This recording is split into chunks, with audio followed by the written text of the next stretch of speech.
welcome to EPN. I'm Victor Lucas. This is my buddy, Behr Safi. You know him as Baruti if you're on the YouTubes. We bring you the latest in everything cool, and holy crap, are we ending the week with lots of cool stuff. We are going out with a bang this week.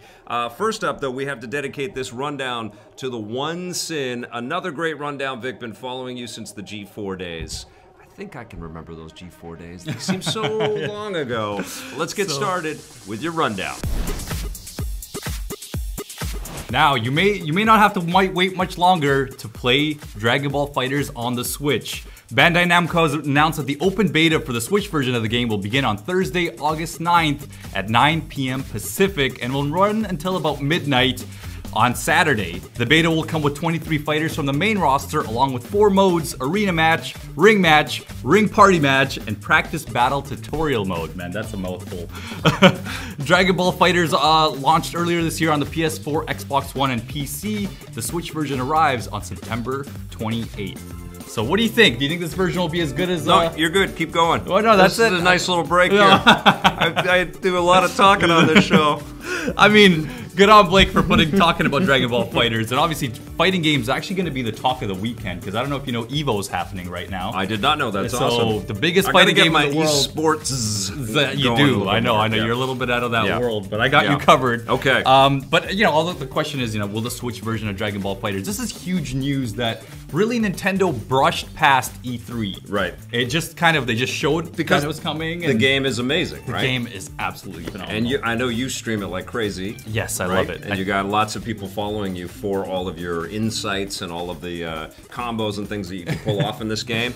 I love the game. I think it's fantastic for the Switch. It's another win in that category, but it's also a tremendous, sign of encouragement from Bandai Namco. They've done a lot of stuff. They actually did that the Dragon Ball trilogy earlier this year on the Switch. There, they did the Xenoverse games. Oh, the Xenoverse trilogy. That's right, the Xenoverse games. Thank you. I can't keep them all straight. I got you, Vic. Don't worry. I'm here for the anime coverage. But this is huge, and I cannot wait. I'm 100% jumping into this. Obviously, the graphics, it's not going to be as pretty, but as long as the frame rate is fine, we've seen this game run on terrible machines with like Game Boy Advance graphics. So Right. We'll end it off there. I think it's going to be great. I can't wait. Nintendo's tiny NES Classic was reportedly the best-selling console of June 2018. There you go. That's according to the market research company NPD Group, which claims that the NES Classic outsold the PS4, the Xbox One, and the Switch in North America, although they haven't released specific sales figures. This is pretty impressive when you consider that the NES Classic just runs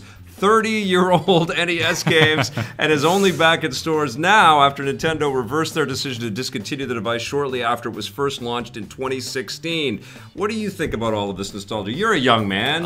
You're new to gaming. You just got your driver's license. You are just starting to play some of these awesome 3D AAA games. What do you think of these funky old games? Listen, this just shows the impact that the NES had on the market. The system came out before you were born. Oh my God, my mind just exploded. Just by a little bit, all right? I was, I came into this world shortly after, but the games... I know. It was amazing. It came out in a little SNES box. It was incredible. They opened, there's Baby Behr. That's right. That's where it came from. Yes. But terrific machine. And I'm glad that they're reproducing it now. You can start finding them on shelves on Walmarts and superstores again now. Yep. So that's just a terrific move by Nintendo. You know what it is? It's splitting the market, but I think in a really important and significant way. I mean, we talked about EVO happening this week, and there's millions of people out there that know that and are psyched for that, but there are more millions that don't have any freaking clue. But when they walk into a Walmart and they see a tiny little NES thing, they don't know if it's a Christmas ornament or something that they can actually play games on, but they want it, And I think, like Tommy's on the tip with the television right now, trying to reboot that right now. I think, yeah, absolutely. Like, we move very quickly in this business, and I don't want to just beat my chest like an old guy that's been playing games forever. Like, we need the old stuff. But the old stuff is still really fun and valuable and important. Like, you didn't play the NES when it first came out. Not right away, but it was the first You console. were not born yet, but when you played the NES games, what did you think? Oh, absolutely terrific. Some of my favorite games on there. You know, even some of the more obscure games that a lot of people didn't play. Like, I love the Chip and Dale games and obviously all the Mega Mans. And you know, just to put into perspective, I have a good friend of mine's having his first kid come into this world, and he said that, hey, you know, I really want to play these NES games with my child. As soon as they're here, like I want. It's like watching The Wizard of Oz with your kid, or Chitty Chitty Bang Bang, right? Like that stuff is so important. It is, right? exactly. You laugh when so I say it's great that Chitty Chitty Bang Bang. Nintendo brings this platform, to the world. So thumbs up, all of you people that are selling AAA consoles at exorbitant prices should be scared because Nintendo is going to keep releasing these tiny consoles that eat your lunch. That's right. Now, speaking of sales and big money, there's a lot of celebrating going on at Apple right now. Right. Yesterday afternoon, Apple hit a record high at the stock market, and now valued at $1 trillion. That's trillion with a T, making Apple the first US company in history to cross that threshold. Wow, look at smiling Tim Cook. This is obviously impressive news for Apple and shows the value of their products, particularly devices like the iPhone and iPad would generate billions of dollars in revenue every year. Yep. Now, Vic, what do you think about this? What are the negative aspects of this? We have 3 Apple products in my view right now, and my 4th one is right here. And and there's my phone. God. So I think we contributed to their $1 trillion evaluation in a significant way. I'll tell you what, I was a Mac guy first. My first computer was the LC 630. It was a portable. No, it was I can't even remember. I don't remember if it was a real computer or if it was a laptop. I don't know, but it was. I know the model number, LC 630. I had the Atari 800 and the 400, but those were just for playing games. When I got a computer to do work on, it was a Mac. We've done 25 years of being in business, producing tons and tons of content. We've done most of that on Macs over the years. We did get into PCs at the beginning of Electric Playground. I remember one of our first big purchases was a $10,000 PC to do like little tiny GIF images for our website. It was just ridiculous how expensive it was. And we collected over the years a lot of PCs for gaming and things, but they would always break down. And we had classic Apple computers that would just last and last and last. So there's been a build quality that you could rely on. Has it changed since Steve Jobs has passed away? Yes. Has the iPhone sort of plateaued, I think, in a lot of people's expectations of how world-changing it is?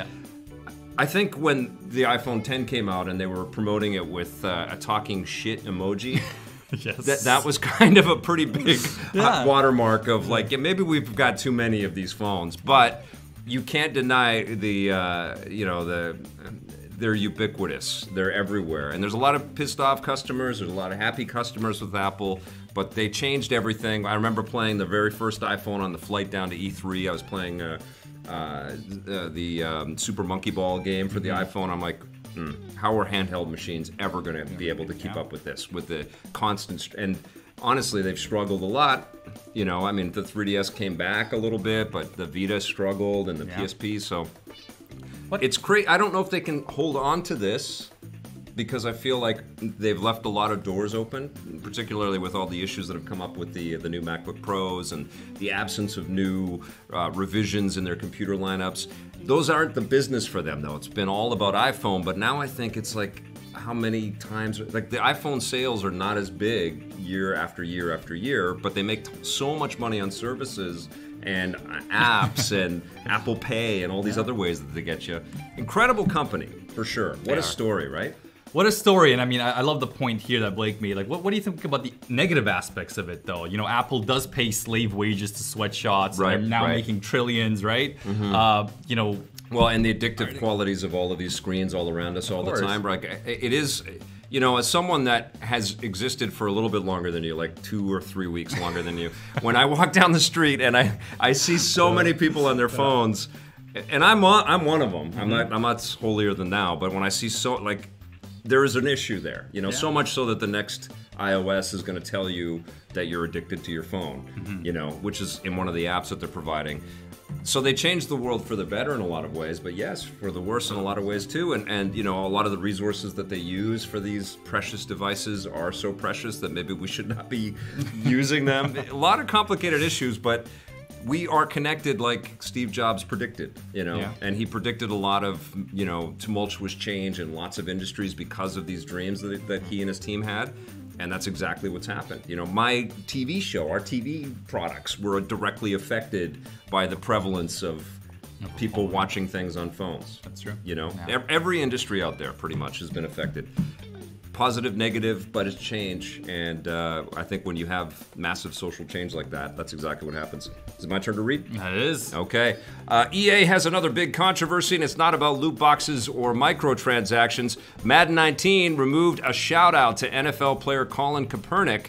Is that Kaepernick? That was included on one of the songs in the game's soundtrack. Kaepernick famously caused a controversy by kneeling during the U.S. national anthem as a way to protest police brutality, and no NFL team has signed him since. Many suspect that scrubbing his name from the game is an attempt by EA and the NFL to further erase him from history, but EA says that this isn't the case. They've issued a statement apologizing for the move, saying that they removed his name because they were concerned that they didn't have the legal rights to use his likeness, but have now decided that this doesn't apply to soundtracks. They'll say they'll put his name back into the song in the next update, which will arrive before the game goes into wide release on August 9th. Now, we're about to talk about football being political. What are your thoughts on all this? Oh man, I had. There you go. The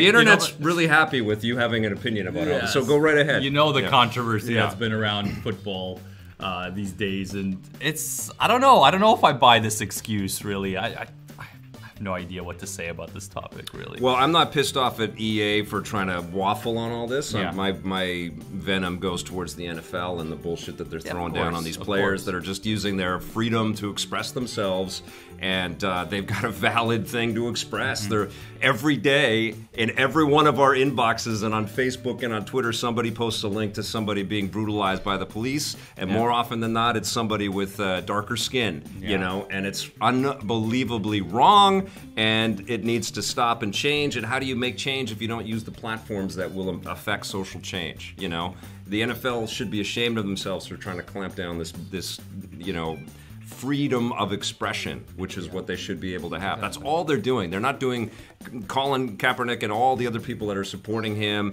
It's ridiculous and preposterous that leagues are, that the league is trying to throw fines at these people, and some of the teams are doing it, and some of them are refusing. So applause to all of those. It's really tampered my enthusiasm to get excited about a new Madden. I got to tell you, I've played this franchise from the very beginning. Now, it's going to come. Want to support the organization? Not really. Yeah, I totally understand. It sucks, man, because EA's killing themselves to make an awesome game every year, and sure they don't always hit their targets every single time, but they do a good job over there, and they make a lot of people happy. But yeah, it's I don't know how we got to this point where people can't express themselves about awful things without it turning into some highly politicized, awfulness. I'm glad that we're talking about it. I'm glad that people out there are talking about it. At least it's making news, it's making headlines, and this is, I think, the first step for things to really start to change, right? Yep. And this has been going on for forever. Before, for example, Terry Crews was an actor. He wanted to become a professional football player. Yeah. And he's gone through some just terrible things. You guys can watch his stories on just how he was treated while he was moving up. It's just some ridiculous, crazy stories, and it's also just crazy how it's taken this long for it to finally start hitting the news and to be taken seriously. And I think you're 100% right, and I think that's one of the reasons why I love you so much. You're an optimist at heart. You believe in people, and you believe that we have the propensity to be better, and I see that in you. I think you have to if you're a creator of any kind. If you're out there sort of projecting some production thoughts or whatever, you've got to have that in you. Even you, Blake, you work your butt off. You're cranky puss, and a lot of things piss you off. Even Blake. But you are an optimist, man. You're a dreamer, and you believe in things. And Blake I think absolutely it's important. The good is in us all, and we need these platforms to be able to express that and make these big changes. You're right. And I think as dark as stuff gets, it will lead to people figuring this out. We will find a way. We have to. Otherwise, we're going to be burning and drowning at the same time. That's right. Well, at least we talked about it here. We did talk about it, yes. Okay. That's going to wrap us up for our rundown. Thank you for watching that. Thank you for joining me for that, Thank you. Mister. But let's go to this day in everything cool.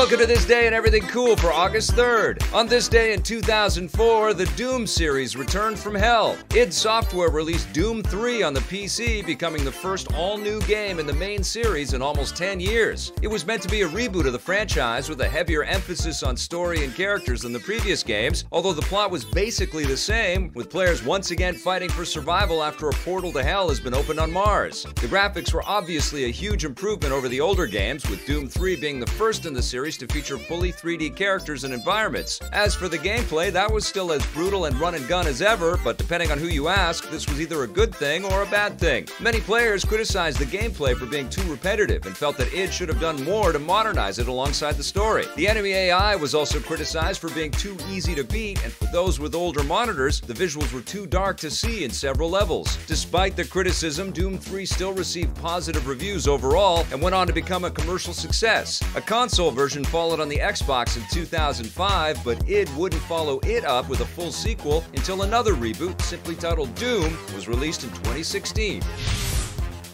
Doom 3 scared the crap out of me on my PC. Everything was dark behind me playing that game. I remember the hairs on the back of my neck, and then some weird sound happened, and I totally jumped playing that game. That was a bit of a venture off for the franchise, actually. It was Yeah. a little bit less action-oriented and really took that thriller horror route. I'll never forget playing that game as well. Very cool. Not as good as the recent Doom, but still super fun. We have a new camera. I don't know if you guys noticed, but we're using the Panasonic GH5. Shout out to Panasonic. Send us any free stuff you want. That's right. But we love their stuff. We really do. We've upgraded to a 4K camera. We're not streaming quite at 4K. It's like shitty 720p, but eventually we will keep adding little bits and pieces so that things will look a lot better in the old electric playground. But Behr, you are here for a very special reason. What's going on for you starting next week? I wanted to come down and kind of toast you and celebrate you a little bit. I mean, it's all because of you. I'm starting a new position. Yeah, not all because of me. Come on, give me a break. To be honest, though, it really is. I mean, so I'm starting at a place called Destination BC, a company I've really admired for a long time. Yep. You know, they really just show off a lot of stories that happen here in British Columbia, and you know, just show off our landscape and you know, just tell the stories about. We got a lot to show off. We have a lot to show off, and there's only so few people doing it, like yourself too, in terms of our game companies here. So, yeah, it's kind of the next chapter in my life, but you know, I'm extremely excited. I'm very fortunate to have even been here at the freaking electric playground, guys, and it's all the experience. I mean, even when doing my interview, I just realized of just how much amazing opportunity I had to have my experience here, to learn from you, to be mentored by you and Blake. It was extremely humbling, and they were just so impressed with my answers, and that's only because of my experience here. Wow. And you know, this is not a farewell to me for EP. Yeah, I'm 100% still. This is still my family. Yes, and I will never ever leave. You guys too, because you guys have always treated me so well through the streams. He's great, right? Yeah, this is kind of the next journey off. Well, you impressed me, because when did I meet you? When you were 24? That's right. Yes, 24 years old, and already a sense of maturity and a sense of direction, wanting to know what. Like, I was 27 before I had my first midlife crisis, like, what the hell am I going to do with my life, you know? And I still have that some nights. Yeah, but you got so much time, and you're doing so well, and you impressed me right away, and we've had lots of great people come through. We worked with a local school here, BCIT, shout out, you guys are great. And we've had lots of people come in for, what do they call that? The interns? The interim, practicum. Interim practicum, practicum time. And we've had lots of good people come through, and we've hired some over the years. Yeah. And but you were by far, and I don't want to piss anybody else off that I've hired or worked with, but you were by far the best, because not only the best in terms of the person that you are, but also where we are as a company, right? Because now we're in a business where everybody that's a part of EP has to be able to do everything. Yeah. Blake has to jump from behind the camera watching all these bits kind of work and not fall apart in real Blake time. Kills it. And then he comes up and plays games and makes fun of me for being so crappy. But he's great at that. And then, you can edit, and I've learned how to edit, and we have had to share a lot, and it impressed the hell out of me. And you also, I think, because you came with that, like, yeah, we can do this. We can figure all of this stuff out. I think it also inspired Blake and I in some ways, too, that, yeah, we'll be able to figure this out. You always made us feel more comfortable while you're here, too. So it was very easy to speak highly of you. Thank you so much. With Destination BC, and I hope that they treat you well, and I hope they know how lucky they are that you're a part of their team. So thank you. I mean, round of applause for thank you Behr so much.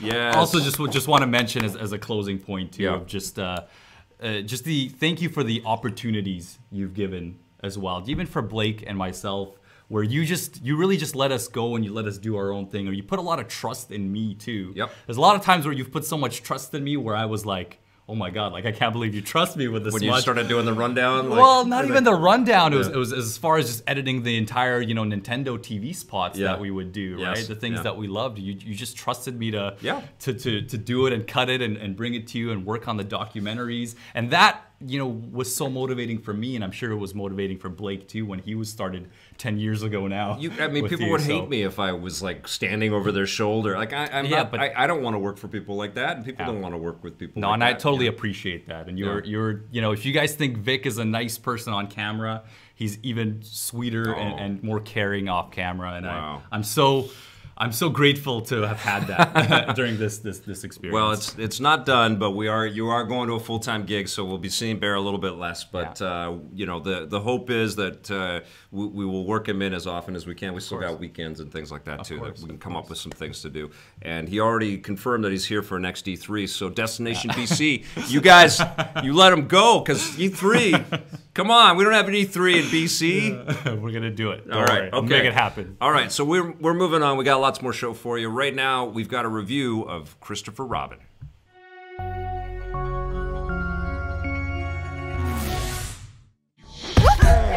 Christopher! Tigger! Eeyore! Piglet! Let me ask you something. Have you been reading the news recently? Have you noticed that there's a lot of shitty stuff going on in the world? That's why I say Christopher Robin could not have come out at a better time. This is the antidote to all of the pressures of living in the real world, all of these stresses that we all have every time we open up social media or visit a news website or watch cable news. This is about letting go and reliving some childhood dreams and believing in the power of now. And that's exactly what's happening here with the adult Christopher Robin, played by Ewan McGregor, who has a family. His wife is played by Haley Atwell. It's great to see her on the big screen. How do you do? And they have a daughter together, but more than anything, the adult Christopher Robin just loves to work and toil away to raise some money and take care of his family. He's a noble guy, but he's very focused on just, filling in those hours and being, a good worker and being a good worker for his colleagues, all the while kind of forgetting his responsibilities and his commitments to his family. Disgrace. And then what happens is Winnie the Pooh magically appears from his childhood, and he's completely confused because he's given up on all that. He's kind of forgotten all of that world that he enjoyed and embraced as a youth. And Winnie the Pooh is just looking for help because he's lost all of his buddies. You can't be here. This can't be happening. I just was completely in love with this movie. It's not perfect. It does sort of have a lot of nonsensical elements in it. And if you're looking for, a straightforward kind of, plot direction from this, you're going to be able to pick it apart for sure. But I loved the way that Mark Forster, the director of this movie, shot all of this stuff. And it just lets moments hang, and lets a lot of the nonsensical but also sensical philosophies of Winnie the Pooh just sort of sit there in the air. Well, that's a silly explanation. It's really a movie about just breathing and just sort of enjoying nature and enjoying the companionship of maybe they're fantasy creatures, maybe they're not, but I just love the way that it was all brought to life. It has an air of authenticity. It has an absolute, appreciation and a reverence for the source material. It reminded me a little bit of the Spike Jonze Where the Wild Things Are, and also the Muppets, some of the best Muppet movies as well. There's just a reality to it, There's a firmament that's sort of established, and you can see these little plushies sort of moving and creaking and turning their head, and wonderful effects work for sure, but you really forget about it. And I think one of the things about this movie that is so effective is that it's so subtle. It's not thumping you over the head with cutesiness. There's even a somberness to the way that this was photographed. There's lots of grays, there's lots of fog, and of course there's some beatific, blue sky and rainbow kind of shots in there, and sunset shots like that. It's gorgeous, but it doesn't permeate. We get a London life that's very gray. We get into the woods, and they seem a little bit creepy, but not overly creepy. My daughter turned me down on wanting to come and see this with me, and I'm sad that she did, because I know that she would love this, and she will love this when she eventually does get to see it, because it's really approachable, it's really accessible. The audience that I saw it with were right along for the ride. Certainly there's a few moments of things slowing down and getting a little bit dull, and then that's tempered with some madcap stuff that just seems a little forced. People don't like things that are different. But it's overall just really a wonderful escape to a different era, to a different time that somehow, in all the noise of 2018, just seems like a breath of fresh air. It just seems like something that we could all benefit from, just enjoying the moment. So my recommendation to you, if you have kids, is go see this movie. If you don't have kids, find some kids, borrow some kids, invite your friends' family. I think that decision's about to be made for me. Get some kind of family collective together and go see this movie. I think you're going to be very entertained. It's a wonderful piece of filmmaking. I'm going to give Christopher Robin an 8.5 out of 10. Everybody was telling us to hug it out during the commercial break. Come here, Vic. Come here. That was not a commercial break. That was a review. Is that what they call it now? You guys call them commercial breaks? You guys remember commercial breaks? Come on, come on, that guys. was a TV flashback. You saw that in real time.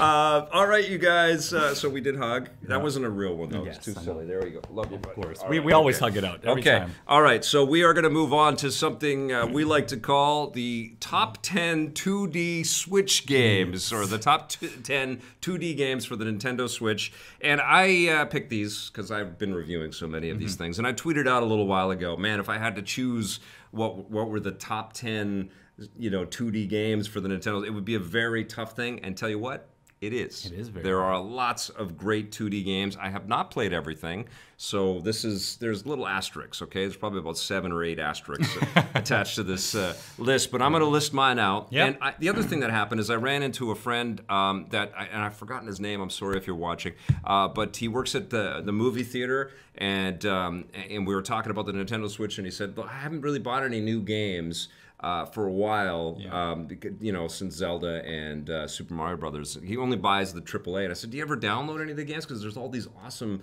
indie titles that are smaller, they're less expensive, but they're incredible. And he hadn't really. And so this is me and Behr imploring you to expand your horizons. I don't think the people that are in the chat right now, and hello to Tyler Fisher and Farimer and Sam I Am and Paul Adamson and Fat Chimp and Rocket Spaceman, best names ever, right? Love the names. I think Adrian Leon might be in there. I love all the. We need to make more emojis because that's you can't even tell that's me. But thanks for all being here. But I don't think if you're in the live chat right now that you would be someone that would ignore a lot of these titles. Yeah. Or even probably if you're watching this as an archive right now. Thank you for doing that. And let's face it, the Switch is probably the best platform to experience a lot of these games. At least I feel like. Anytime any of these indie games come out, or some of these 2D titles are out on any store, whether it's PSN store or the Xbox store, I always prefer to get them on my Switch. I think for playing, yes. But what there's a couple things, and I think one of the reasons is the Steam curation is so clumsy and difficult. It's just so massive, right? Yeah. So it's hard to find some of that stuff.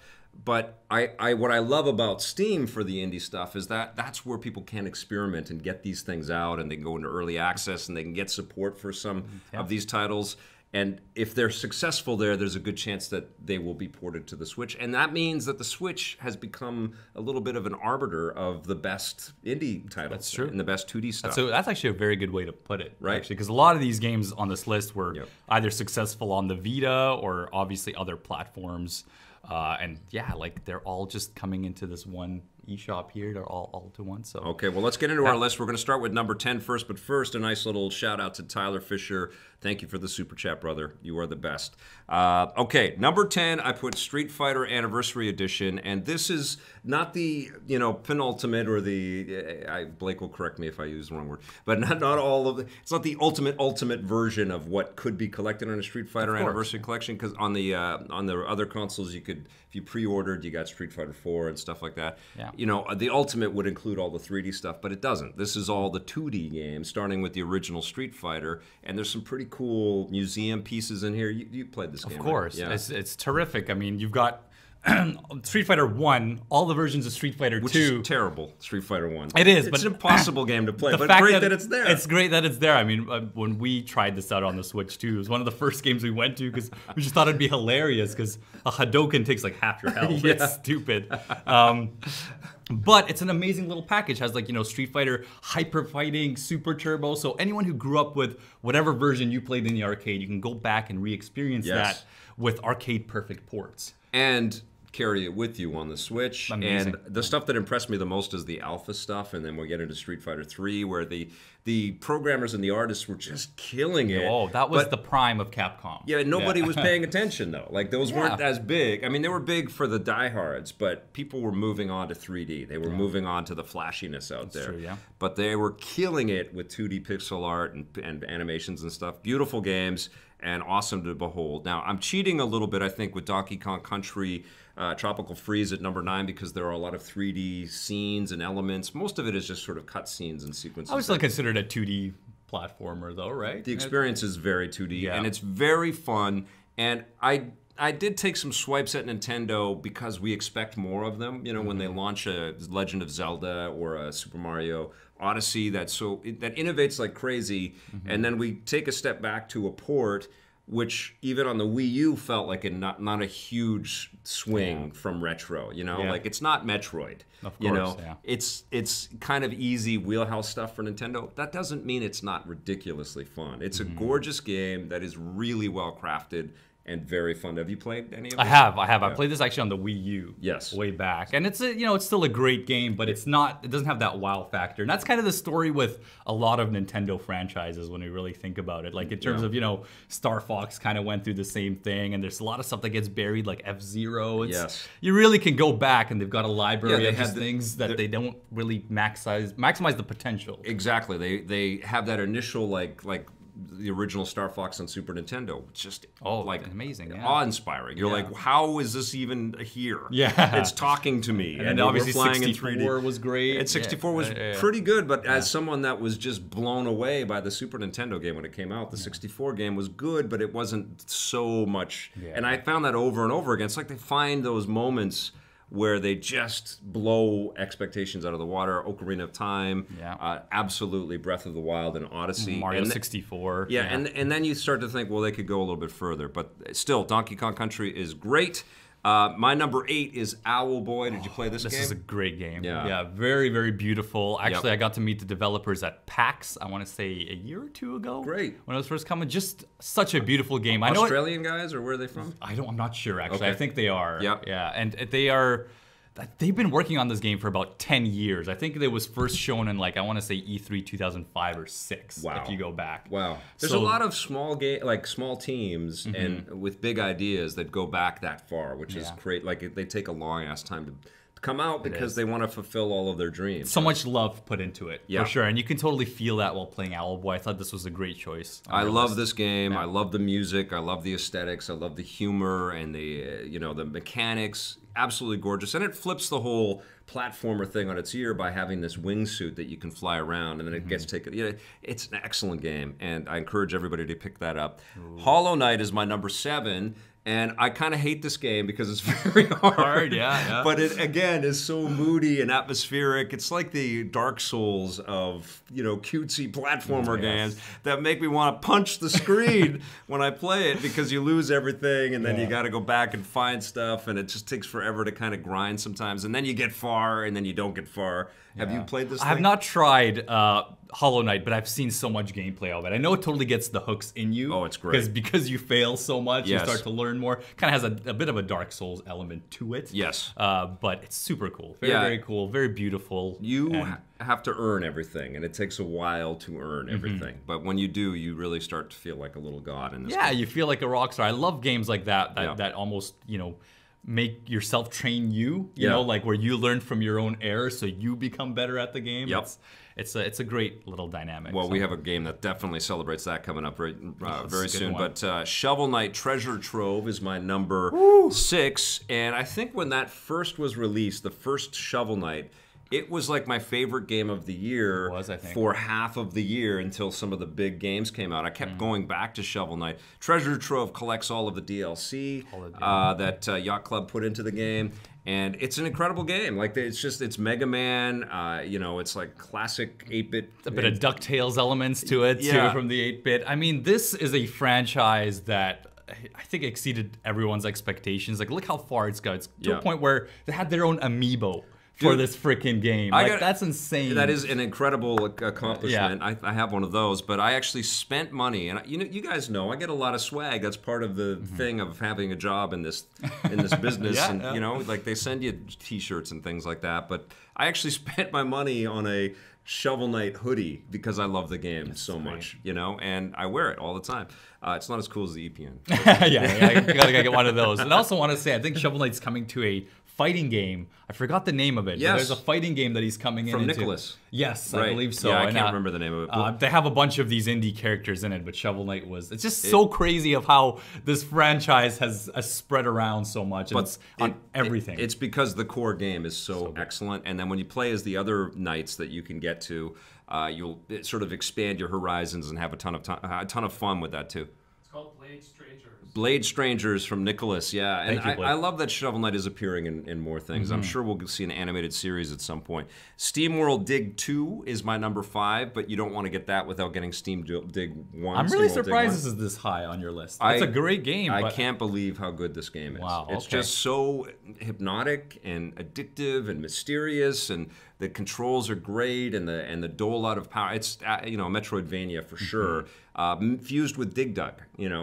Excellent, proven design ideas where you have to kind of shift your thinking and recognize how many resources you're going to take to get to where you got to go, and then everything keeps opening up. It's so big and massive, and you're just like floored by the fidelity and the quality and the craftsmanship of the experience. That's super cool. I've only played Heist before, but I did not know, especially you being such a big Shovel Knight fan, looking at this list, I was shocked that this is above Shovel Knight. It's incredible. Great. I love this game. And a game that's above SteamWorld Dig 2 is Celeste, which was locally created. This is a game that absolutely celebrates failure. So good. And it says, look, it's okay that you're losing. It's part of the journey. It's okay that you keep dying in this sequence. It's part of the journey. And you think that it's kind of a traditional, retro sprite-based platformer, and then it gets whacked out on you. Like, you get into these weird sort of mirror world and dreamlike sequences, and you don't know what the hell is going on. And, there's like this,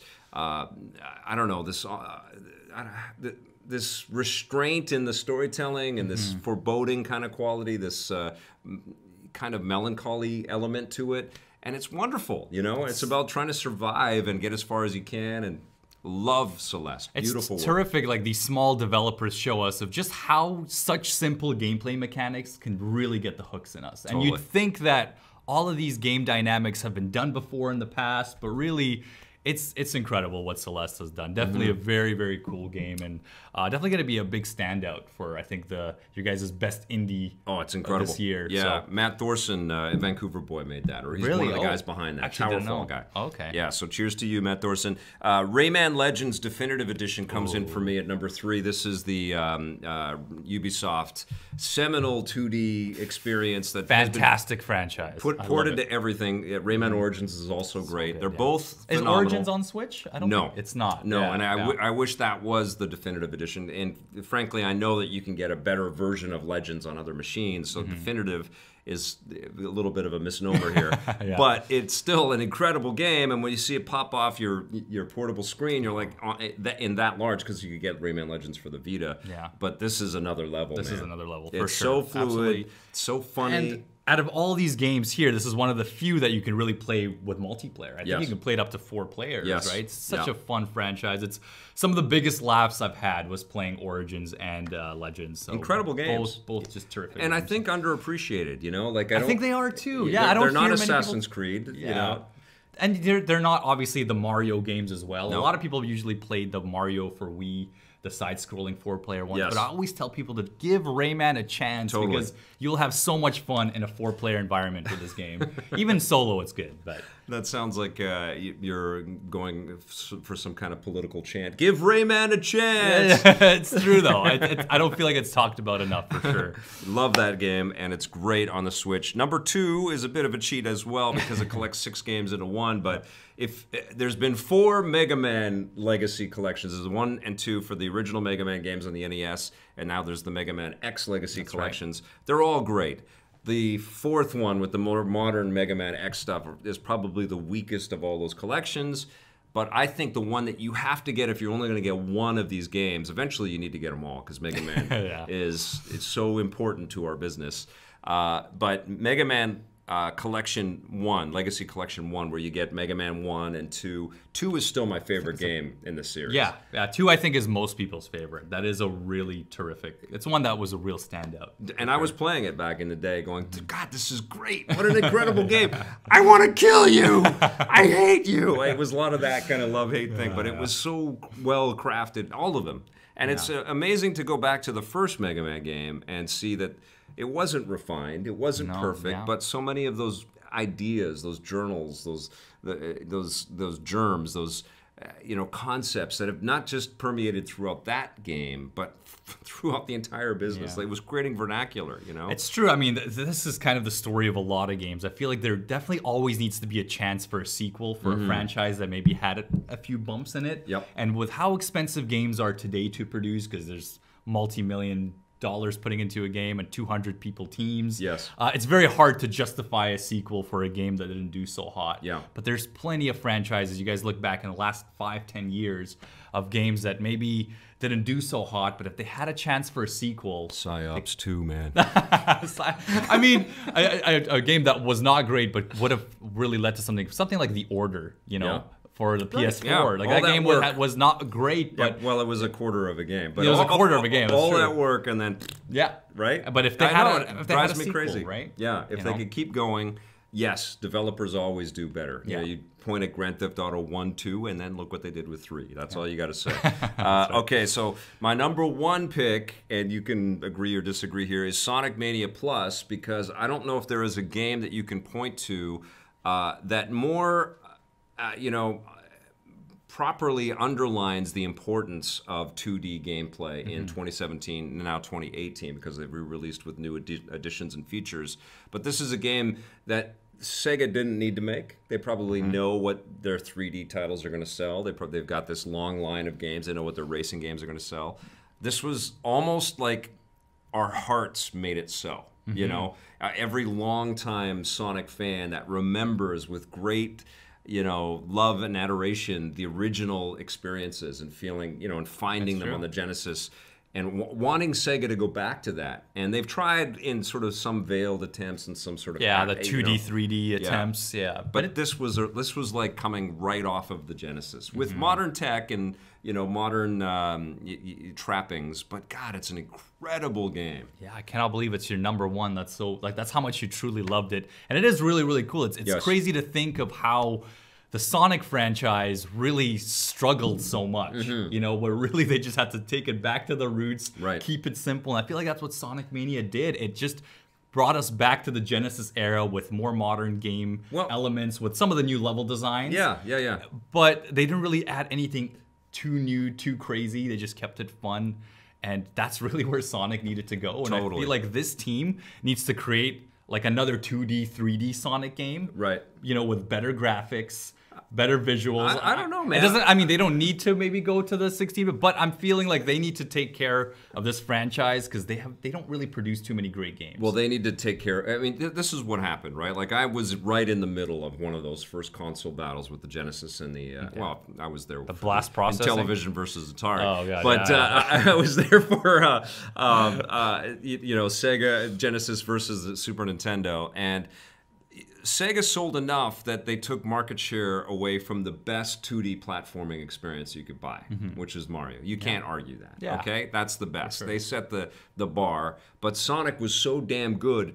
They got to almost a 50-50 horse race, and a lot of people said, no, I'm a Sonic person, I'm not a Mario person. That is phenomenal. That's crazy. And then what they tried to do was keep up with Nintendo and do 3D and do all of these, derivations and different kinds of ideas that sort of fit alongside what Nintendo was doing with Mario. But Mario was not coming out in their sort of core experiences as often as the Sonic games were. So they kept shooting and trying and missing, and they couldn't do it.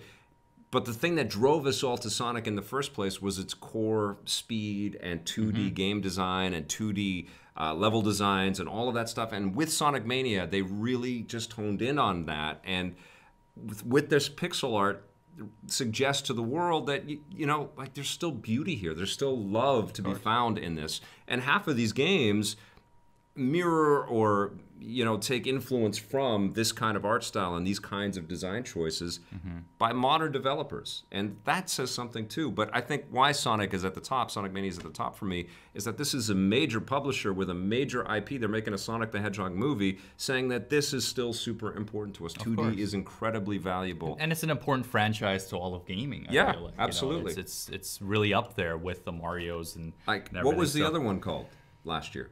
Oh, I don't know. I can't even tell you. That was my issue, is the fact that I know that this game is so terrific, but Sega's still gonna go out there and release a game every year, every other year of just some garbage we're not gonna remember. And that's why I want this team to really be the forefront of this franchise. Yes. And maybe have a higher budget than this, because let's face it, this game probably did not have a I don't think they need a higher budget. I think they need this same kind of love and marketing muscle that they did. But can Sonic survive for another 10, 15 years just using these same graphics? Not if they bring one out every year. That was the other problem with the Sonic games on the Genesis, is like they got a hit, let's keep churning them out. Mario wasn't doing that, There was one game and you played it and played it and like replayed years, it, right? And then they did like a collection of the NES game. I mean, on the NES they had 1, 2, and 3, but they didn't make tons of them. Nintendo learned a valuable lesson, they did, right? And they still abide by those lessons. They still have one title. Like, we're going to be talking about Super Mario Odyssey and Legend of Zelda for the next 4 years as incredible pickups for your Nintendo Switch. And hopefully we take another year, because we're already re-releasing Sonic Mania, before we hear anything about a sequel to this. But I definitely want more. Hats off to you, Sega and Sonic. You're back, and Sonic Mania rocks. #1. But let's get moving on to our buried treasure.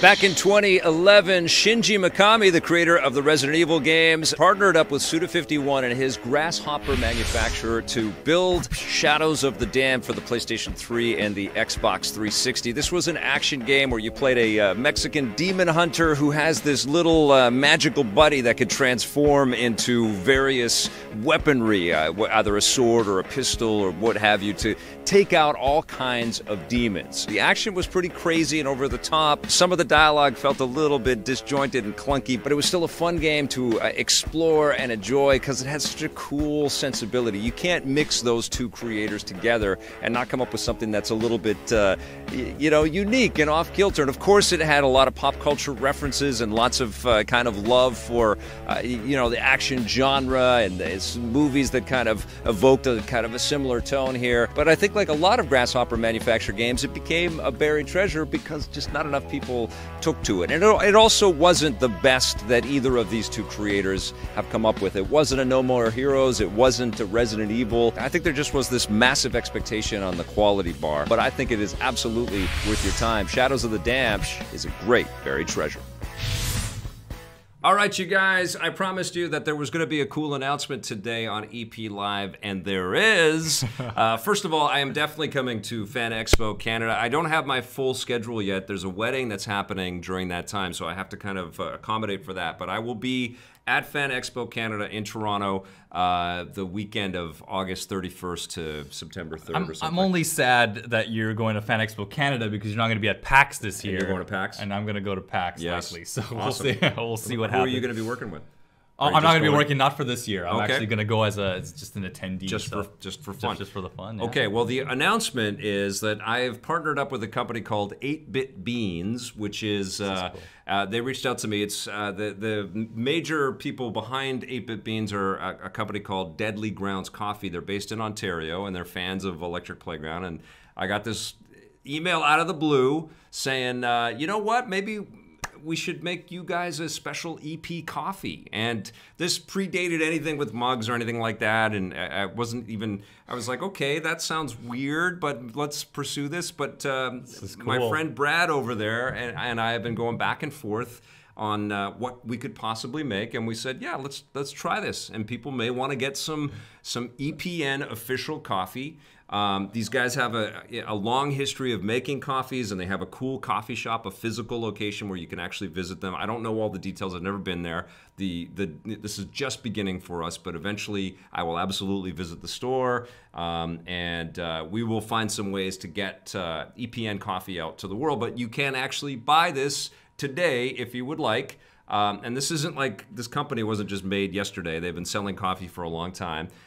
There's Taste Invaders, which is their own 8-Bit brand, 8-Bit Beans label or their coffee service or their coffee offering. And then I also came up with the Espresso Playground, which is our official first EPN coffee. And, oh my God. And it's Canadian, $15 a bag. So I don't know if this ships to the States or not or anything like that. But if you go to 8bitbeans.com, you can see the two coffee flavors that are being offered, the Taste Invaders and the Espresso Playground.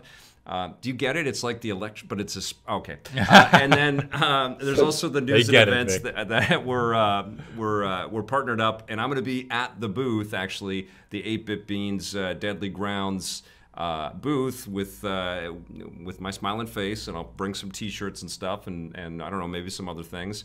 But there's me. They built this nice little website today to to launch it and to tell people about it. So there you go. If you pick up some 8-Bit Beans, the Espresso Playground coffee, and an EPN mug, and you take pictures of that, I will be so freaking happy. But this label will actually be on the bags that you get, and the label is really great. I went back and forth with Brad and the graphic designer, and they made a really nice little, I don't know if I can zoom in. Yeah, I can. There you go. Okay, I can zoom in a bit. That's great. That's the 8-Bit you right there, Rick? That's 8-Bit me wearing an EPN shirt. That's awesome. There's no plaid, though. I know. Oh. Well, I'm all about the EPN That's now. True. I mean, that's true. We made shirts. We're on cool. no plaid mode right now, guys. This is a new year for EP. They got the microphone in there and everything, and I'm just so, it's so I'm so weird. happy for you. I didn't know about this until like right before the review, I know. actually. Well, that's so cool. I mean, we've never done anything like this, but I feel like we're in a new world now. Yeah. You know, like there's like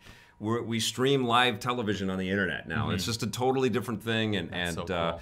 I'm definitely gonna get one for sure. I'm not even a coffee drinker, to be honest with you. It's pretty cool, and we might have these as T-shirts and things like that if people really dig it. But it's it's up to you guys, and I'm not gonna push this on you every single day or anything like that. But yes, you can now drink EPN coffee, so cool. And that's the picture from my Instagram. And if you guys Look get how it, happy I am. I'm super ridiculously crazy. Blake took that picture right as you got the hoodie. Yeah, look at that hoodie. Yeah, it still makes me so. I mean, it really does. Okay, so there it is. That's the big announcement right there. We have another review for you. This is for a brand new Netflix movie that has just launched. It's called Extinction.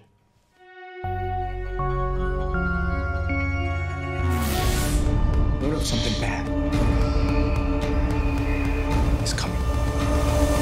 So we've been doing a lot of reporting on how much Netflix has been spending on all of their original properties. They've been picking up TV shows and movies left, right, and center. There's a new one out there. It's called Extinction, and this is a sci-fi thriller that stars Michael Pena and Lizzie Kaplan, and not many other people, which is kind of surprising because it's an end-of-the-world tale about this repair guy that keeps having these vivid nightmares about an alien invasion. And guess what? That's exactly what happens. All of these different alien creatures come crashing down onto the planet and destroying all of these slightly, futuristic buildings.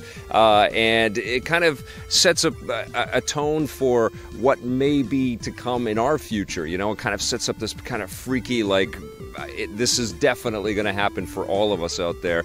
And I thought the conceit was kind of cool. I also like the fact that they cast Ben Young, who is the director here, cast Michael Pena in a lead role like this. We don't normally see this guy as the family man, as kind of the straight man, but he's a little fish out of water in the role. I did like that he clenches his jaw and gets things done, and he protects his family. He's not afraid to fight some of these alien creatures that come and get him. So suddenly he turns into a bit of a John McClane in the future kind of thing with these crazy visions that he keeps having. There is an interesting twist in this, which I thought would have been better served if the scale of the movie was bigger. This is another one of these end-of-the-world movies where it's like on a city block or almost all in a building, you know? And so we get to know some of the family's neighbors, who don't last very long, spoiler, but many people that are in the building block don't last very long. So there's some dead bodies in hallways and things like that. But so when you deal with a concept like this, you want to see the enormity of it. You want to see the scale. You want to see, buildings and cities destroyed. And you can go over the top and too cheeseball in that direction too, but you want to feel like this is, ever present, like this is everywhere in every direction. And you don't really. You feel like this is very, claustrophobic and tight on just this family, and you care about the little girls. There's a couple of little girls that Pena and Kaplan have that they're screaming and chasing teddy bears, and like, why do the little kids always have to chase teddy bears in the middle of some horror show like this? It's crazy. It feels low rent, and astonishingly, this was a movie that Universal dumped on Netflix because this was all set up to be something that was going to be in theaters, and they went, nope, Netflix, here you go, our straight-to-video thing. And honestly, I don't want Netflix to become the catch-all. I want Netflix, it is a bit, it's an aggregator of all of this content, but the new stuff should have some pedigree, And when you look at a movie like this, which is leagues below the quality of an episode of Black Mirror or something like that, and it seems like they're stepping up to bat with things that are just not reaching the heights of some of the titles that we're kind of getting to know Netflix for, and Black Mirror is a great one. And it's disappointing, They have like this whole stream of sci-fi end-of-the-world type movies, and they're not good. And this is another one that is not good. It's got some okay ideas in it. The performances aren't terrible, but it's just really thin and forgettable and honestly not worth your time. And even though Netflix is inexpensive for subscribers and there's lots and lots of stuff to get there, we want to see Netflix make better deals and make better projects and better movies. Don't waste our time, Netflix. This is unfortunately a waste of time. I'm going to give Extinction a 4 out of 10. All right, you guys, we're going to move on to Let's Play and Chat. Paul Adamson actually asked if I was using the GH5 to shoot that review. Yes, we've been using it for a while to shoot reviews. We've been shooting in the first 4K review that went up was the Burnout Paradise Remastered. I remember that. And we shot it in 4K and posted it in 4K. We don't do that all the time because we come down to the wire before we go to the live shows with cutting everything and getting everything assembled. And we don't have the screaming fastest machines and stuff like that to be able to just take all of this data back and forth. We'll get there. But we do use that camera, and it's incredible. And I've got a prime lens on it, and I'm able to get some pretty good shots. I shoot a lot of stuff on my own when I'm out in the field, right? You've been killing it. You've been doing such a good job framing it, and the lighting's been good. I'm like, man, Vic, you truly are the one-man army. It's so good. It's cool to challenge yourself, and that's what I would say to anybody that's thinking of starting their own channels or making video production. Like, get to know every single element, because chances are you're going to have to do every single job, you know, whether it's for your own stuff or for somebody else that you're working with. I wouldn't hire anyone now, I think, going forward that isn't capable of editing and shooting stuff on their own, doing interviews by themselves, doing some talking to the camera by themselves. You know, you need to be multifaceted if you're in the media game. You just do. You know, there are many instances of this in professional settings as well. Lots of people that work for the CBC and stuff are shooting content on iPhones and editing it, and it goes into the evening news package and stuff like that. It's the days of having huge teams in any medium. You know, it's affecting everything. It's affecting, like you saw the visuals and the edit, the special effects in that movie from Netflix. They were pretty cheap, but you know, there's probably small little teams that are a fraction of what used to be for movies and stuff, and all of it has been affected, and that's because we have screens in every direction and everybody's vying for attention, and you just have to be ready to do more with less. But also the technology is incredible too. This is not an inexpensive camera, but it's the least expensive camera I've ever bought for production. It's also by far the best camera we've ever used, because of its capabilities. We're in a generation where you can use your phone as a viewfinder, right? Yes. Which is absolutely crazy. So the industry's obviously shifting that way, and the manufacturers know that you have to be able to shoot yourself alone. That's why now cameras, they come with a swivel screen and they can turn around on yourself. So even DSLRs have a selfie mode, just so you can frame yourself up. And those phones are coming fast and you know, strong with better and better video services. Like, you can make incredible content with a phone. Okay, well, let's move on. We are going to play a little Call of Duty Black Ops 4. Oh, man. This is, and I've asked Behr to do the playing so I can do the chatting a little bit. With you guys, all right? It's very difficult for me to concentrate in a game like this. You just watch me get killed over and over again. Well, so. I'm not fantastic at Call of Duty games either, but nobody is. Yeah, for you, I got this. I got this. So what are you going to do? Some team deathmatch? Sure, whatever you would like to do, and I'll look through here. So help us out with Let's Play and Chat. It's all caps if you want to do a comment or a question or whatever. It just helps us out. It pops on the screen a little bit more.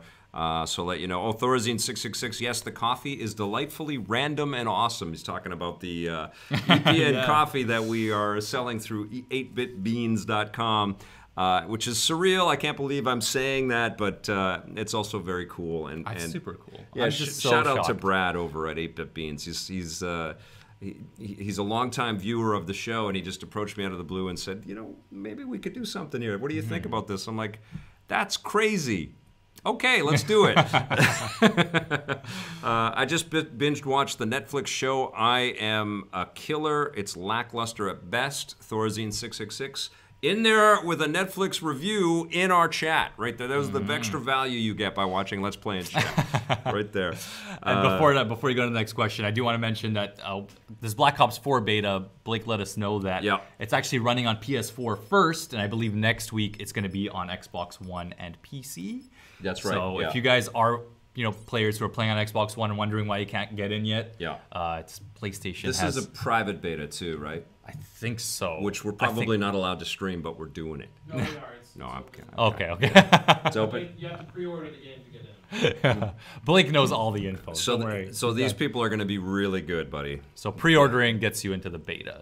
And turns you into, if you're not a regular Call of Duty person, turns you into fodder, basically, when you jump into the multiplayer. All right. Okay, what do we got here? Grats, Vic and crew on spreading the EP brand. Good luck on all ventures. Thank you, Tyler Fisher. You rock, brother. Very, very nice. Oh, God. Hashtag Espresso Playground, Thorazine666. I love that. I can see when I'm revealing this thing, people are laughing their butts off. Cooper Bebo says, this is great. I don't know if it's about the coffee or the 2D Nintendo chat, but we've had a pretty fun show today, right? I told you this Friday episode was going to be a blast. Still one of the best World War II series of all time to this day. Rumor is Hanks and Spielberg working on a third series, hopefully in Italian or African theater, talking about Band of Brothers and the Pacific, I think, was the second one. Amazing. Really, really cool. I love your set, Vic. Very nice. Emax says that. Thank you. This has been with us since 2008 when we went live with EP Daily. And was it there before that? The metal thing? Yeah. That since like 2005. Okay. Well, we've had it for a long-ass time. And We've had it since before I worked. really? I can't even believe it.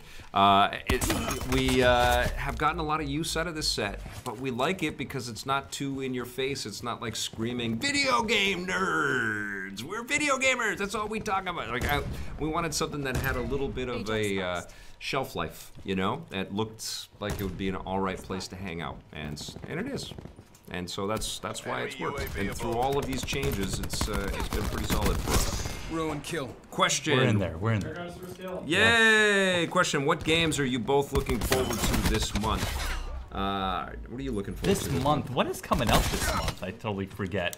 I should have done one of those here's what's out in August videos. Yeah. Maybe I'll do that on Monday. August is usually a fairly slow month. Except when the Arkham games have come out. That's true. Well, I mean, come out that's in for August. you, Vic. That's Yeah. that's light. I'm honestly looking forward to Spider-Man and Shadow of the Tomb Raider in September. Nomad That's down. what's blowing my brain, is that we're not too far away from that. August is kind of a busy month for us. Blake and I have got a trip to Montreal coming up soon.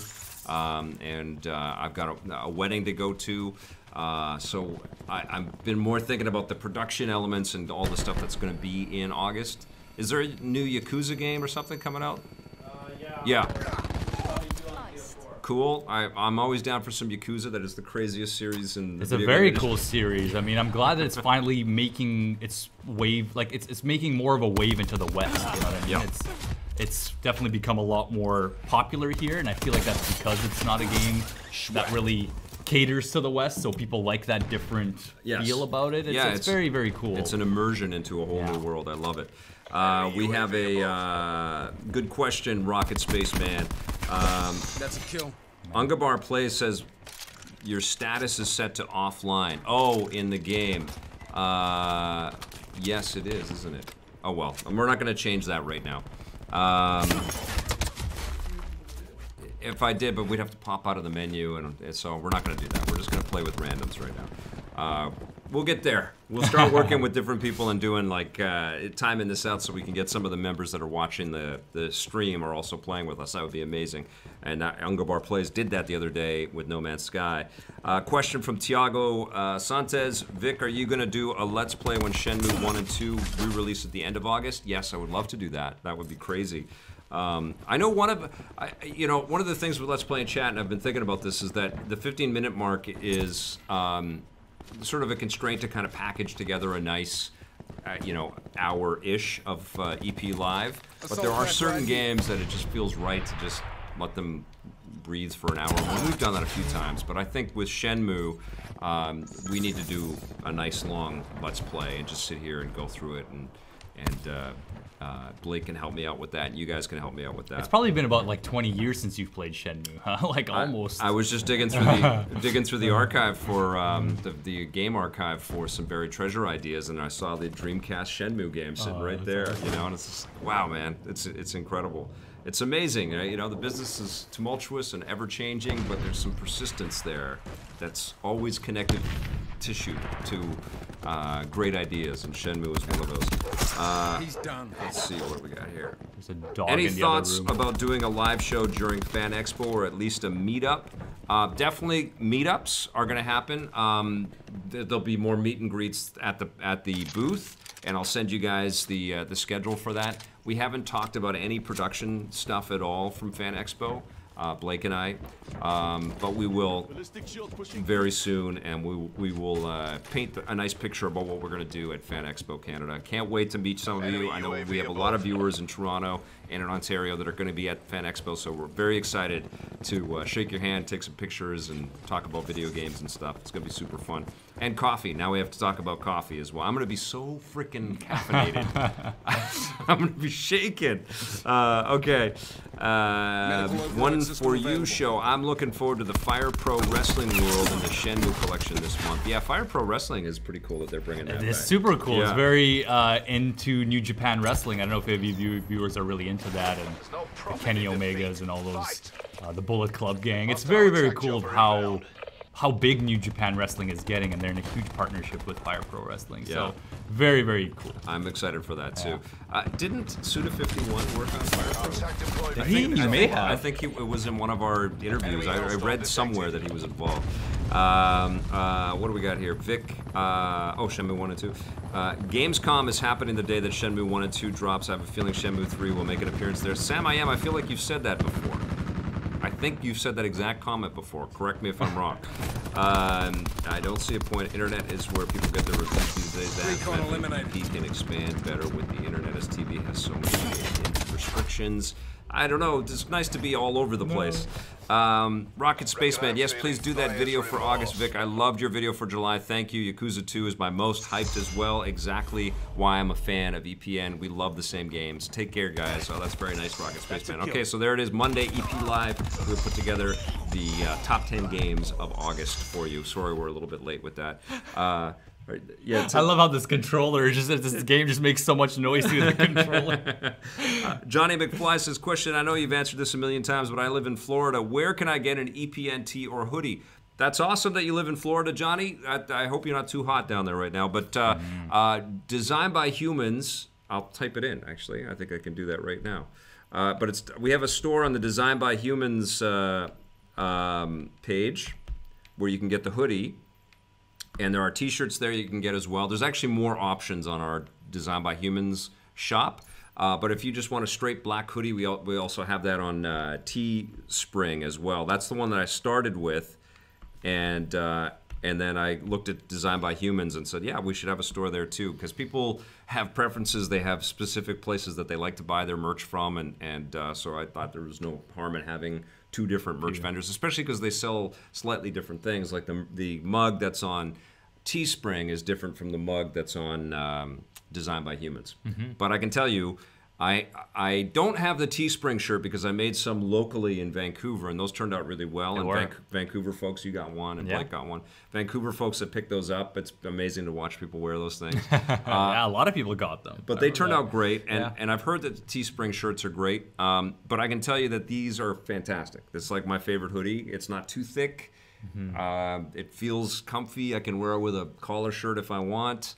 I love it. You know, really my wife doesn't want me to wear it all the time. She's not about Vic promoting. Where do you wear? What are you into? Do you like video games? Hi, I would love to meet you. She's like, yeah, tone it down, all right, when we go out. But I love the hoodie, you know. Awesome. And I bought a Designed by Humans shirt as well. I wanted to sort of sample to make sure that it was all cool. Shirt's great too. So they did a really good job. Question for Behr: will you be joining the EPN Discord? Yes, you must join the EPN Discord. I didn't know that you guys finally made one. Blade Blur was like, you should do one. You should do one. I'm doing one. Good. It's done. And do it. Blade Sign Blur, up. Is Blade Blur one of the moderators? Yes. That's great. And he rocks. And so yeah, it's live, and there's a community in there. I accidentally had it on audio chat. So I would love to. I'm not my huge. microphone was picking up everything I was talking about one day. I was sure people were listening to me talk with Ruby about something. That's great. I have no idea what these classes are, but we're just gonna play. Right on. Johnny McFly is gonna send a picture. Yes, if you buy anything with an EPN on it, please take a picture and please send it to me, and we promise you that it will end up on EP Live because it's so freaking cool. You know, this is a whole new era for us. We never had time to even, and we don't really have time to think about these merch things, but we finally bit the bullet and did it, and I'm so happy that we did. Too. I'm so glad that you did. It was so crazy to see so many people come up to the booth during E3 and pick it up. I thought that was terrific. It just showed how much love there was for EP, right? Really rad, yeah. It's amazing. Yeah, I had no idea, and we've sold quite a few of them, and yeah, it's really cool. The coolest thing is that with Designed by Humans and Teespring, I don't have to think about them. You know, we talk about them every once in a while. I try not to beat you over the head with this stuff, but I don't have to carry an inventory. I don't have to think about shipping. It's all just done for us.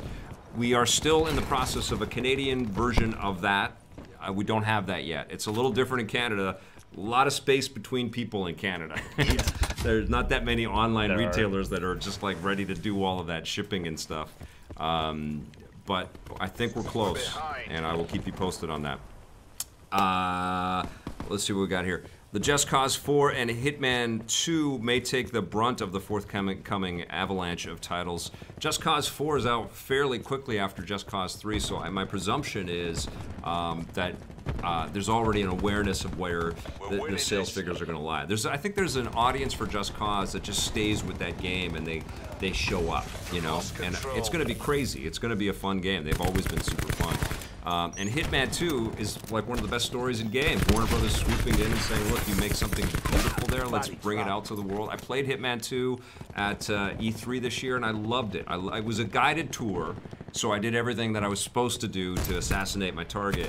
But it was great. It was really cool, and I am very much looking forward to that, and I'm just so happy that IO is doing so well. That's great. Question from Nintendo Boy 17. Oh, the comments were... I missed it. From Sam I Am 111 talking about Just Cause and Hitman 2. Nintendo Boy 17 question, Vic. If Wiki is correct, how did EP fare in Australia when it aired on TV? Is it the only PAL region you have tried to expand to? Let's see what we got here. EP did quite well in Australia. We tried a couple of different things down there. We were on a sci-fi channel, which was kind of rebranded during our time with them, and they tried us as a daily show in different types of slots to kind of find the right sort of rhythm, and we did. We did get some heat from some of the sci-fi viewers because there was, I think, a lot of people concerned about there not being enough actual science fiction on the Sci-Fi Channel because of the rebranding with the SYFY thing was imminent, and there was a lot of people sort of up in arms about that, and they felt that EP wasn't all science fiction. But I think we won people over, you know, and it was cool to generate you know, ratings and to talk with viewers from Australia. And what basically happened with Australia is that there was a huge sweeping change with people running the network, and so we didn't stay with the change, which happens. The TV business is ever-changing and slippery, but it was a really cool thing to be on the air down there. And you know, I know that we still have Australian viewers now that found us for the first time because we were on TV down there. That's the thing that I love about about television, EP being on TV and our stuff being on TV, is lots of people just find it, you know? Lots of people just have a channel on and we beam into their life. They don't have to dig around for us. And that's what I miss the most about being on TV, is people would just congregate and find us and not know what they were watching but enjoy it, and then they would come back for more. And with the internet, we get that too, but I don't know if you guys know this, there are a lot of videos on YouTube. And there are a lot of people asking for your attention on YouTube right now. Audrey on Leon's bugging you to join the Discord server. Sure, I will definitely do it. I'm excited. I don't use Discord much, but I would love to just play with some of the viewers. Barimer is trying to help you out, saying, Bear, aim just a little higher. Okay. Okay, there you go. Thank you. Let's see what we got here. I'm doing my Question. best. Spyro Trilogy will only have the first game on the disc. If that ends up being true, what do you think of it?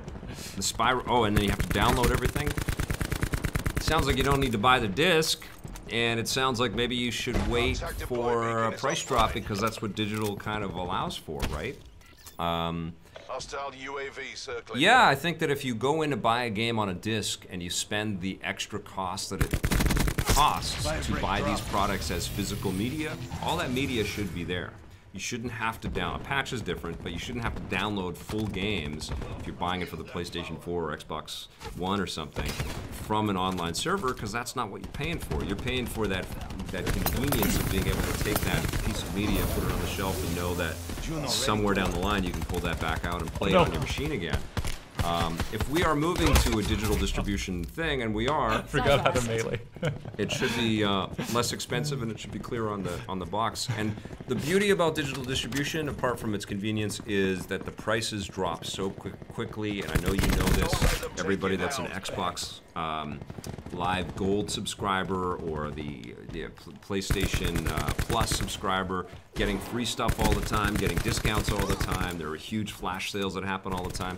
That is amazing for games. It's worked for Steam in such massive ways, and soon, I think, with Nintendo. But yes, you don't have that physical thing. So if you're making the choice to go physical, knowing that you're spending a little more for that, you should get all the games on a disc. Yeah, soapbox. Comment, fail Behr. 84 people just saw that. Farmer is watching your gaming closely. That's good. I'm glad. I'm glad. This is why I'm letting you Guys, do this. be hard on me. Yes, that's all right. It's What do we got here? Question from Farmer. Do you think that Bethesda should just can the closed pre-order beta and just go straight to open now that the beta is so close to launch with Fallout 76? Yes, it's weird. All of that is strange with the new online Fallout game. I do feel like I have not played it. It was at E3 and it was not playable, which is just odd to me. You know, it's one of the biggest releases of the year and it's imminent, but nobody's played it in a sort of public setting. But I trust that company. They make great games, so I'm of two minds. But I think probably going straight to open makes a lot of sense. Right, let's see. I got a 2.0 kill death ratio. That's not bad. Awesome. Question, do you like Call of Duty, Vic, and which one is your favorite from EMAC? I do like Call of Duty. Good question. I think it's a great franchise. I don't think they're all great games. No. I think they... I like the space stuff. You know what my favorite one was? It's probably a bit of a controversial one now because Kevin Spacey's a douchebag. But I like the one where Kevin Spacey was in Advanced Warfare. That was a fun, freaking weird sci-fi trip game. And then they flushed too many sci-fi things at us. But that was cool. I think Modern Warfare 1, though, has to take the cake. That right? is the best one. That is the best one. one. And also the original Call of Duty is incredible as well. Just the idea Yeah. that the battlefield was filled with this many soldiers. I've had great emotional moments playing Call of Duty over the years, you know, and then lots of like head scratch, what the hell did I just see moments as well, especially in the Black Ops series. They go crazy with, but I think it's a great franchise, man. I don't think it's a game persists like this and sells like this. They're the biggest selling game every year, it feels like. And they're adding a Battle Royale mode as well, or no? I don't know if they are. I know Battlefield is. Have Call of Duty announced that they're doing Battle Royale? Blackouts, basically. This has one? Jeez. Yeah, so, I mean, they're competing. They know how to compete, so. Yes. Well, all right. Did I play Freedom Fighter? For this, another question from EMAC. Did I play Freedom Fighters, and do you think we'll ever see a sequel or remake? I did play Freedom Fighters.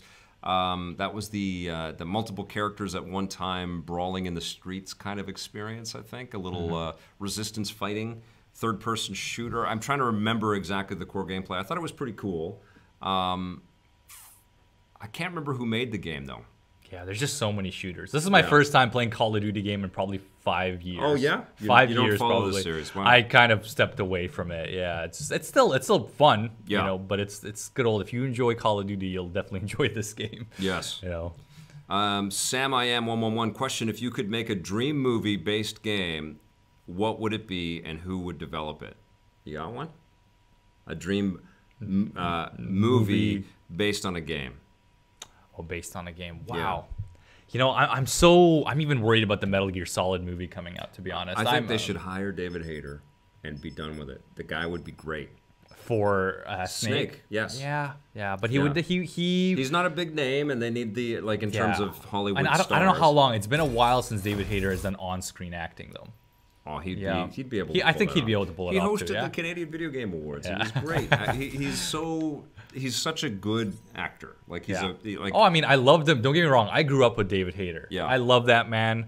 When I first saw him, it was before Metal Gear. I grew up watching him in Russia in the movie called Guyver 2: The Dark Hero. Yeah.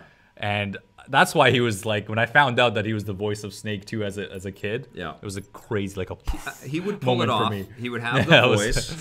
He's a writer and an actor. Yeah. And he's been the voice of Solid Snake for 20 years. That's who you should cast, Hollywood. You know, like that's the guy you should cast.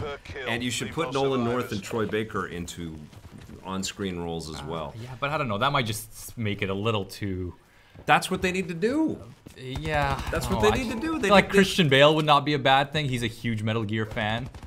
I mean, that would be another level. Yeah. But I don't know if it would make the movie better. You know, it would not. I mean, Hugh Jackman can do a very good older Snake. Yeah, he could now, for sure. Yeah. So it's just, that's it. But in terms of other, that's your dream thing, the dream. No, game? not. No. I would prefer not to have anything at all, to be honest. For Metal Gear, I'm very worried. Yeah, because how would they distill all of that crazy I mean, I was actually thinking about that today, that I'm actually interested in a Kojima-less Metal Gear to change up the relationships that we've got with these characters, which are so well defined in what Kojima has done. Those are incredible seminal titles. Yeah. But I would like somebody else to, just like I love the different variances and the way that creators attack the Batman myth and bring us different ways to enjoy Batman. I would love to see a different approach to how we would, you know, get into the Metal Gear universe. Yeah, and the movie should be that as well. It should reflect that. But I feel like Hader should be given an opportunity to step into that role. At least be given the chance to audition. I mean, for don't it. get me wrong. I'm 100% for Hader to even come back to the Metal Gear franchise in some way, the right? games, yes. Yeah, like I love him. I just don't know.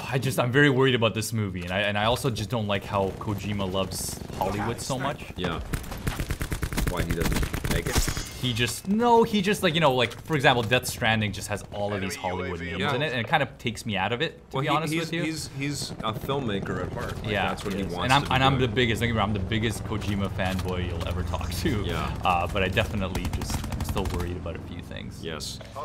If you wanted a dream game from me, a dream movie game, it would be the Uncharted teaser turned into a full-fledged thing with Nathan Fillion, who is hungry to do it. So hungry to do it, basically. Oh yeah. And that's what you want. You want that level of commitment. You want somebody to own that role. He's still got 10 years of being able to play a convincing, aging, you know, adventurer and do it really well with such a sense of wry humor. He's a great actor. He's a lovable person. And he like, I don't know what Hollywood is doing trying to get Tom Holland into that spot. You know, I think Tom Holland's playing the young Drake, right? Which is great. But Tom Holland's not going to be that young for that much longer. You know? Like, by the time he does all the Spider-Man stuff, like, he'll be in his mid-20s. He'll be starting to be a man. Like, he won't look like a little kid, right? So I feel like they're missing their opportunity here with that. I think that would be amazing. Okay, let's spin this question. If you could make any movie into a game, what would you choose? Thorazine 666. Wow, that's a huge question. I'm excited to see what they do with the Monster Hunter franchise. I'm worried, but excited. But as a movie. Yes. Because that's coming. But what's a movie that should be a video game? Oh, Last of Us could be, but I mean. No, a movie that should be. A movie that should be. Sorry, the other way. Sorry. That is.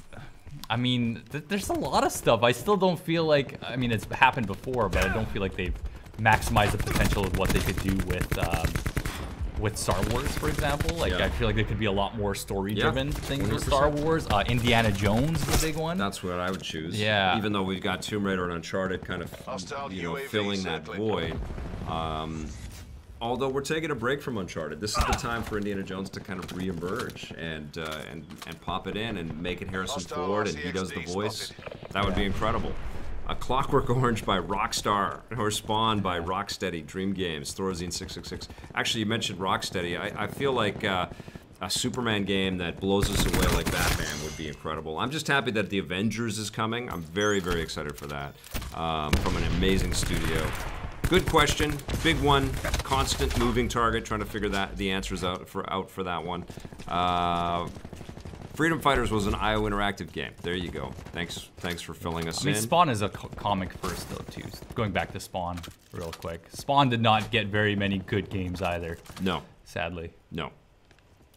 What else? I don't know. Oh, yeah, in Utah, the syndicated version of EP Daily was on a My Network TV affiliate. Yes, we syndicated EP as a weekly thing and then as a daily thing, and we were all over, and we played on some incredible networks, and it sounds like in Utah was my network, but we were airing on WABC in New York City, which I think is arguably one of the biggest TV stations on earth, and we were on the CBS affiliate in Las Vegas. Yeah. It was amazing. I'd get the ratings reports and stuff, and just look at all these call signs, and we were on ABC and CBS and NBC, and and what blew me away is that we would be on channels that played Entertainment Tonight and Access Hollywood and Extra, and we would be right there, and our ratings would be at par and sometimes better than a lot of those shows. People clearly want more of this type of material. It's not being served to them. But I don't run these stations and these networks, and it's a whole game. One of the things, I'll just break into this for a second. One of the things that happens when you syndicate this stuff is that a lot of the people that do those deals, they tie 2 or 3 different shows together. We had 2 shows, but people weren't ready for reviews yet because they were still learning about us on EP. So we were a small fry compared to some of these other massive, you know, syndication outlets or studios. And we didn't have that sort of pull, you know. So even though we rated well, the stations wanted the stuff, we didn't have the pull to you know, say this is the time slot we want, this is the promotion we want. Still, we did very well, which makes me very happy. Discuss that performance Edge of later. Tomorrow as a video game, they made us a crappy mobile thing. Or Did they something do? like- yeah. Edge of Tomorrow was fantastic. Incredible movie. Yeah. Cooper Bebeau coming But that up would be with pretty that cool. comment. That would be pretty cool. Yeah, that would be amazing. I see that. I see them doing like a VR experience for that or some sort. Totally. Superman 128, the Superman 64 sequel from a fat chimp. I don't think you're being serious. I think you were trying to make a joke right there. Not funny. You're making us cry.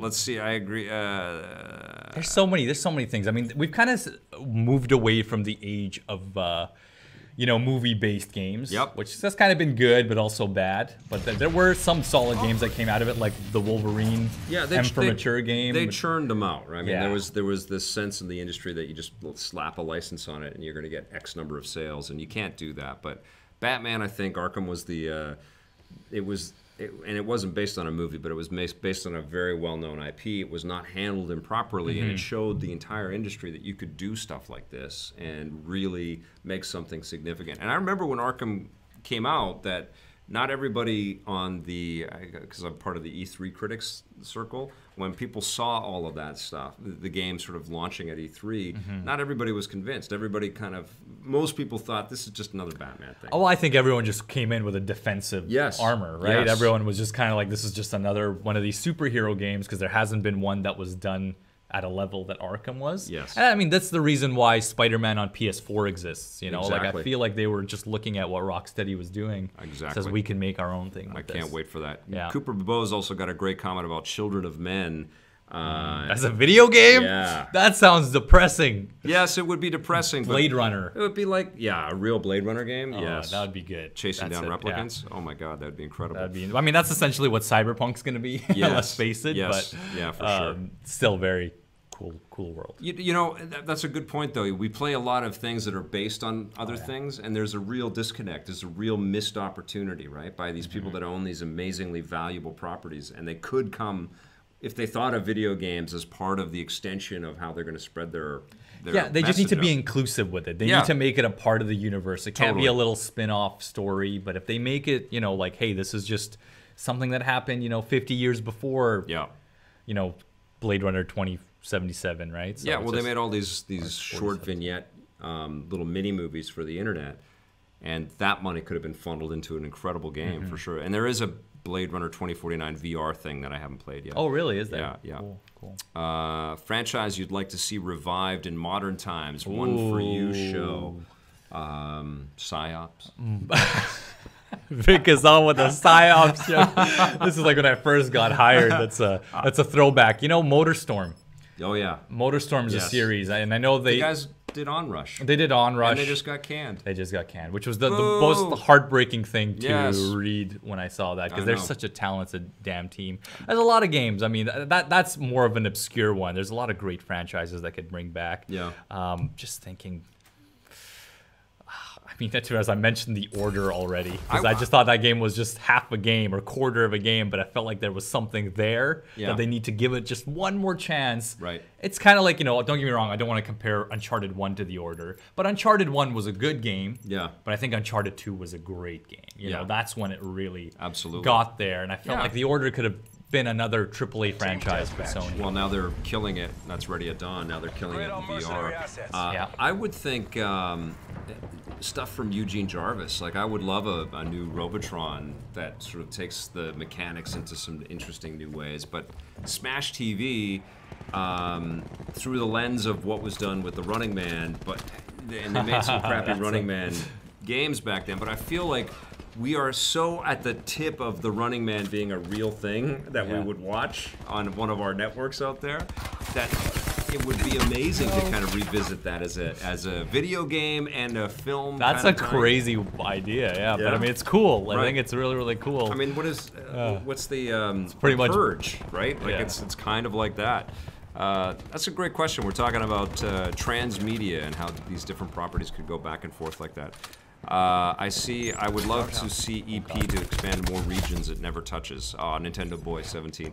Yeah, that's one of the things that's a little problematic for me. I feel like we reach a lot of Canadian viewers through our existing YouTube channel, probably through the algorithms and stuff. And I don't know what we need to do to reach out to a lot of American folks and people that may have watched us, because we aired on different markets through G4 relationships and stuff like that. But a big chunk of the comments that I get is like, "Oh my God, are you the G4 guy?" Or, "Oh, I remember EP from. Oh, I can't believe I found this thing." And I feel like they're, I don't know, I don't.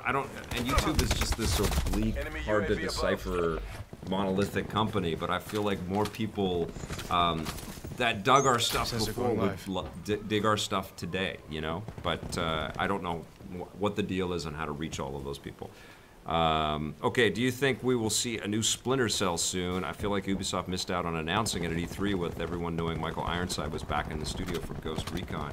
Absolutely, Poison Fang 27. I would love to see a new Splinter Cell, but It's a cool franchise. yeah, I love that franchise. It's incredible. Ubisoft, I feel, is stretched a little thin with what they have currently going on. I don't think they have that sort of tip of the spear team that's going to make the definitive new Splinter Cell experience ready to go, you know? Yeah, They've they got have everybody- been doing a lot of new stuff with Wildlands and Division. Yeah. It is, you're right, I think spreading thin is the right term to use. Did they make that little short where pretty much Sam Fish, like, he referred to Solid Snake? Do you remember that short Yes. that was released? And, Yes. And I don't know what that was all about. Like, It was like a little teaser, right? yeah, it was a little teaser. Sensor doctor, wait. Oh, Ghost Recon thing. Yeah. Oh, okay. Yeah. Veiled reference to Solid Snake. Okay, so veiled reference to Solid Snake. So it was the DLC is what Blake told us for the Division, I guess? Yeah. Oh, Wildlands, sorry. Because they had the Predator DLC as well. Like, they did some really crazy stuff. Have I ever, Miss Hojat says, have I ever chatted with Michael Shanks or recently? Kind of a weird question. I believe I have talked with Michael Shanks somewhere on the way to Comic-Con or E3 somewhere. I know he shot a lot of stuff in Vancouver, but I think I have met with him. I don't know if he's been on our show. It's possible that he has. I can't remember every guest that we've had on EP at Yeah, this you've point. had a whole resume of people. Tyler Fisher, any question or any ETA on when the time frame you'll start to upload reviews on the Run Classics? Yes, we're in the back half of the year 2000 right now, so that with Season 5. Season 6 was our first season that we started working with Discovery, and we did 2 seasons in 2001. So we're in 2000, and then 2001 is our 2 seasons of EP that we were working with Discovery, so that's 6 and 7. Season 8 of EP will be 2002, and that's also when we spun out Reviews on the Run to make its own show, and also Judgment Day. So we've got a couple more we're basically uploading them chronologically because we could devote all of our time to digitizing and then we'd never make any other content. But we're slowly getting to all of that stuff. We're a few seasons away from the beginning and our earliest Reviews on the Run full episodes. They're coming. Okay. Hey Vic, what are your thoughts on the new Spiral collection? I've talked about that already. That was from Gamer Freak 84. I guess it's pissing off a lot of people. Daniel Jackson and Hawkman. Oh, that's right. Michael Shanks played that, right? He's great. New member. Welcome, Rocket Spaceman. Thank you so much. So, member, I think, is the new term for sponsor now. They changed it to membership, so thank you. We've got a new member on board, Rocket Spaceman. Thank you so much. What are your thoughts on Red Dead Redemption 2, Vic? Big Destiny 888. My thoughts are I'm going to clear out a big chunk of days in my schedule, and I will pop up every once in a while to deliver something on the internet, but I will be playing Red Dead Redemption 2 like crazy, and I cannot freaking wait. Maybe I'll even show my kid a little bit of the riding around in the old Wild West, because that's going to blow her mind as well. I'm so excited. This is the first game from Rockstar on this current generation of platforms and all the technology that allows. They've done a great job up converting the GTA 5 stuff, but this is brand new tech for them to build us something amazing, and I can't wait. All this movie game talk keeps reminding me of that interview with Len Wein, Len Wein that EP did. The material must be adapted to the media it's being made for. That's right, Mondo Blasto Zero. You're absolutely correct. Len Wein was amazing. I saw him a few times in Vancouver Fan Expo and Comic-Cons and stuff. Incredible dude, brought us a lot. By the way, talking about IO Interactive, Wesley West, they also made the Kane and Lynch games. Okay, you guys, I think that's good for today. How do you feel? Feel great. This is the first time playing Call of Duty in so long, but here, I get a kill. Oh, God. You got it. You're doing much better than I would do. That was such a blast to create EP Live for you guys today. Thank you so much. And Behr, thank you so much thank for coming you for having me. I'm sorry I'm so stuck into this world. Oh my God, so many enemies. All right. I'm glad you got to play. I got a chance to kind of focus on some of the questions in the chat there. Thank you for being here live with us. It's awesome. We'll be back on Monday with another EP Live for you. You guys, I hope you have a fantastic weekend. There will be a classic episode of Electric Playground going up, so you can watch that. Yeah. And of course, we have tons of other material for you to peruse. And if you dig it, hit subscribe, that little bell. And if you're so inclined, there's that member/sponsor button too. Remember, you guys, have an awesome time out there. Keep playing. In fact, play forever. We'll see you soon.